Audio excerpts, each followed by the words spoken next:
Hello everyone, welcome you all to our YouTube channel We Study. So today our session is all about the important question of midterm examination that are going to be held on December, and you all know that CBSE had already released their syllabus and you have all also got that. So for your best preparation I have started a new batch, Prayas batch, in which we will all discuss the most important MCQ questions or OMR question that should come in your midterm examination that will be held on December. So once again welcome you all to your YouTube channel, and best of luck from now only. So let's start.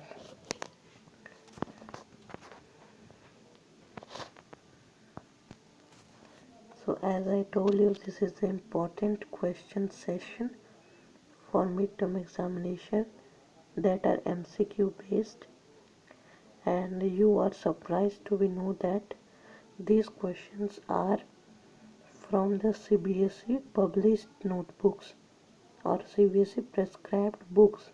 I have taken this question. So let's start. So today we are going with the new chapter of new or first chapter of chemistry, that is chemical reaction and equation, and today we will do 10 MCQ of that important MCQ that you should all know. Let's start.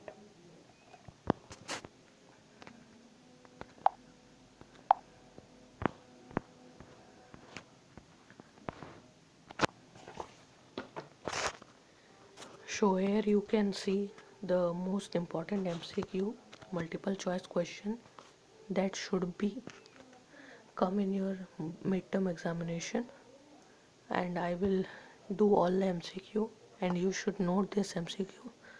So let's start. So let's speak in English, Hindi and English both. तो चलिए शुरू करते हैं.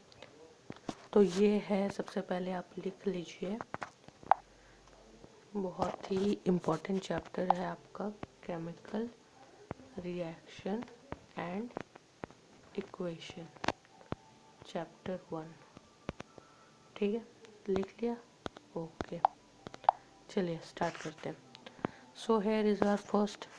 और again guys, मैं एक बार फिर से आपको बोल रहा हूँ कि ये जो क्वेश्चन है ये CBSE बेस्ड है, या फिर आप बोल सकते हैं CBSE प्रेस्क्राइब्ड बुक्स है ये 10 मोस्ट इम्पॉर्टेंट क्वेश्चन, और इसके आने की संभावना बहुत बहुत ज़्यादा है.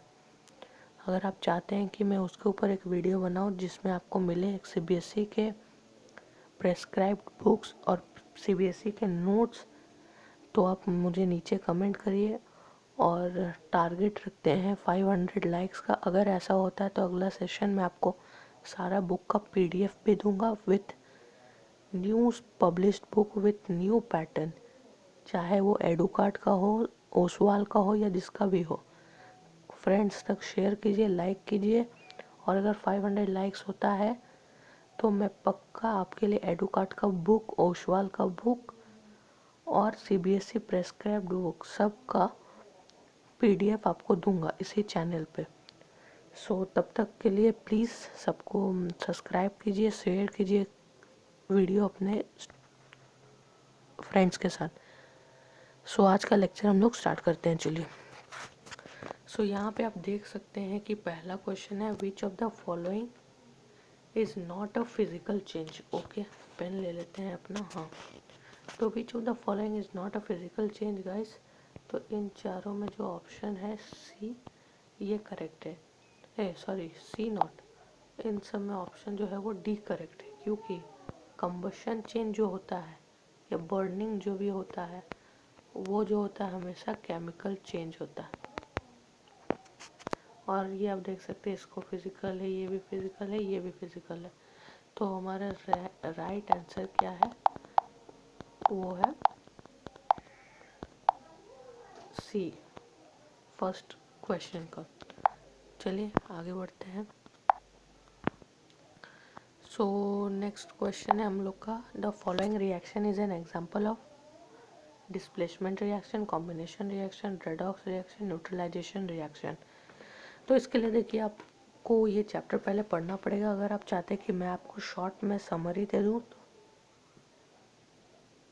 तो आप नीचे में कमेंट कर सकते हैं, तो मैं इसके लिए आपको एक शॉर्ट समरी भी दे दूँगा सारे चैप्टर का मिड टर्म के लिए। लेकिन अगर आपने ये चैप्टर पहले पढ़ लिया है तो ये आपके लिए थोड़ा आसान होगा। सो देखते हैं इसका आंसर होना चाहिए। देखिए, अमोनिया के साथ ऑक्सीजन रिएक्ट करके nitrogen oxide plus water form कर रहा है। तो देखिए क्या हो रहा है यहाँ पे, जो ये ऑक्सीजन है ये यहाँ जा रहा है, देखिए इस कंपाउंड में है ना ऑक्सीजन, तो ये एक तो ऑक्सीडाइजिंग एजेंट हुआ या रेडॉक्स रिएक्शन बोल सकते हैं आप, और दूसरा अगर हम लोग बोले तो ये कंबशन रिएक्शन भी है, क्योंकि आप सबको पता है कि कंबशन रिएक्शन में गैस और वाटर निकलता ही है। देखिए यहाँ पे NH3O2, तो यहाँ पे आप डिस्प्लेसमेंट देख सकते हैं, यहाँ पे कहाँ हो रहा है, यहाँ पे डिस्प्लेसमेंट भी हो रहा है आप बोल सकते हैं। तो इसके लिए मैं जाऊँगा सी में, B option, combustion and redox reaction में इसका सही आंसर है। चलिए तीसरा क्वेश्चन की तरफ चलते हैं। तो इनके हमको ये टिक कर लेते हैं। सो पहला क्वेश्चन था हम लोग का डी, सेकेंड बी, और तीसरा क्वेश्चन में चलते हैं आइए।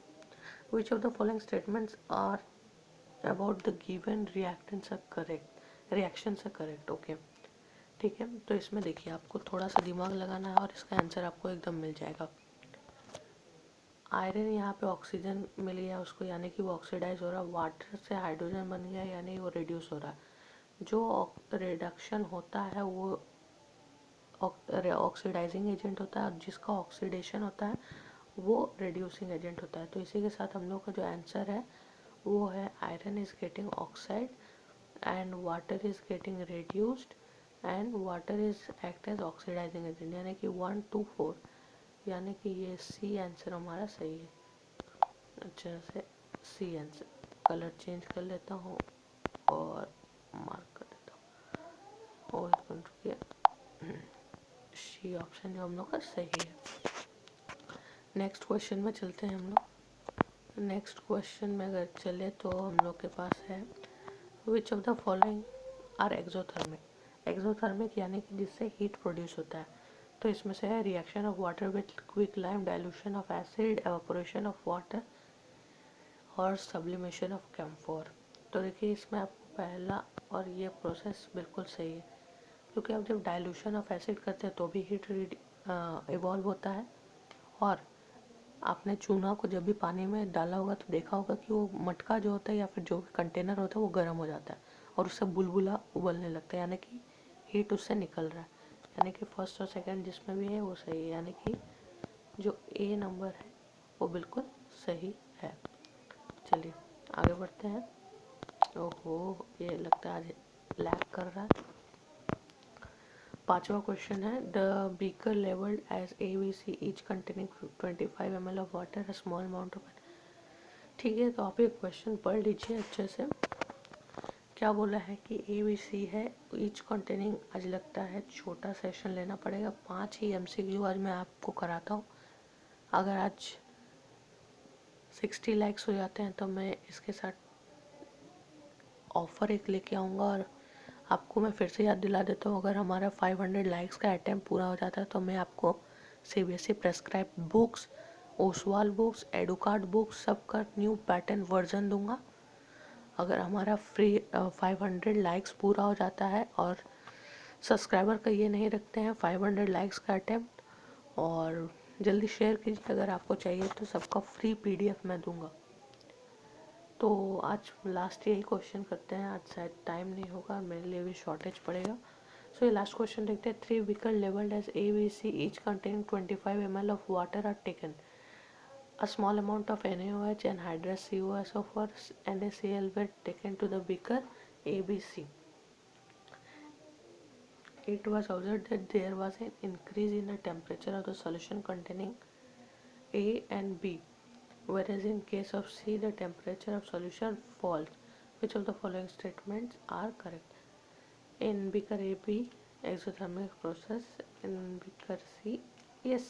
तो ये बहुत ही आसान क्वेश्चन था। तो इसका लास्ट का देखिए, कलर बढ़ा लेते हैं, कलर चेंज कर लिया। तो देखिए ये क्या बोल रहा है, ये तो बिल्कुल सही है क्योंकि यहाँ पे बता रहा है कि जो है थोड़ा सा इसका साइज को घटाना पड़ेगा। देखिए यहाँ पे बोल रहा है कि it was observe that there was an increase in the temperature of the solution containing in beaker A and B, यानी कि जो A and B का कंटेनर था उसका टेम्परेचर बढ़ गया, यानी कि उससे जो हीट है वो इवॉल्व कर रहा है।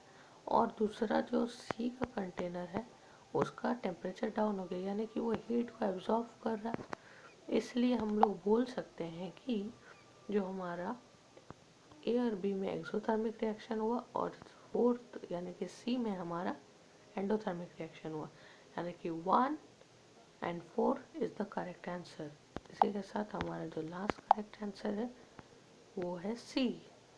सो आज के ये मोस्ट इम्पॉर्टेंट 5 क्वेश्चंस हो गए हैं और टाइम भी थोड़ा ज़्यादा लग गया है, तो बाकी मैं क्वेश्चन कल करा दूंगा। So please like, share and subscribe and don't forget 500 likes. इसमें आपको मिलेगा CBSE prescribe books. So share to your channel and till then